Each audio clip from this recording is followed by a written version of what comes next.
আবারও অবৈধভাবে বাংলাদেশ থেকে ভারতে আসা বাংলাদেশের এক নাগরিক আটক। ঘটনা কৈলাসহরের ইরানি থানার অন্তর্ভুক্ত লাটিয়াপুর এলাকায়।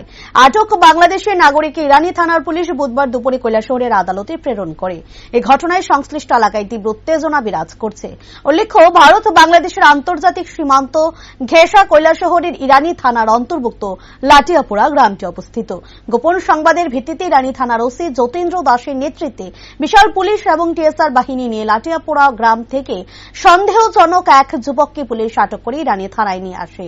পরবর্তী সময়ে ইরানি থানার পুলিশের কাছে ধৃত যুবক নিজেই স্বীকার করে জানায় যে সে বাংলাদেশের নাগরিক এবং সে বৈধ কাগজপত্র ছাড়াই গত 1 মাস পূর্বে ভারত প্রবেশ করেছিল বলে সে নিজেই জানায়।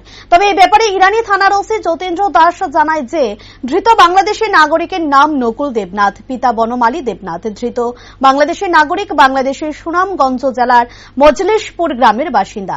ইরানি থানার পুলিশ নকুলের বিরুদ্ধে পাসপোর্ট আইনে মামলা নিয়েছে।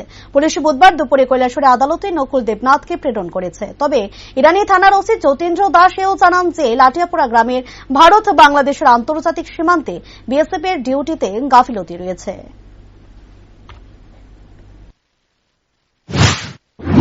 গতকাল রাত্র প্রায় 11টা নাগাদ আমাদের কাছে একটা খবর আসে যে একজন বাংলাদেশি লাটিয়াপুরা এরিয়াতে ঘোরাঘুরি করছে, সে বাংলাদেশে ক্রস হওয়ার জন্য।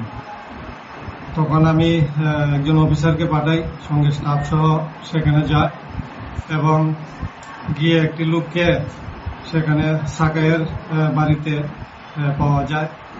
তারপর তাকে জিজ্ঞাসাবাদ করে জানা যায় তার নাম নকুল দেবনাথ, বাবার নাম বনমালী দেবনাথ, বাড়ি বাংলাদেশ সুনামগঞ্জ ডিস্ট্রিক্টে। তো সে জিজ্ঞাসাবাদে জানায় যে বৈধ কাগজ নিয়ে সে ইন্ডিয়াতে আসেনি। প্রায় 1 মাস আগে সে তার ধর্মনগর বোনের বাড়িতে বেড়াতে এসেছিল এবং গতকালকে যাওয়ার রিটার্ন ব্যাক করার জন্যই সে আবার লাটিয়াপুরাতে আসে এবং পরবর্তী সময় পুলিশের হাতে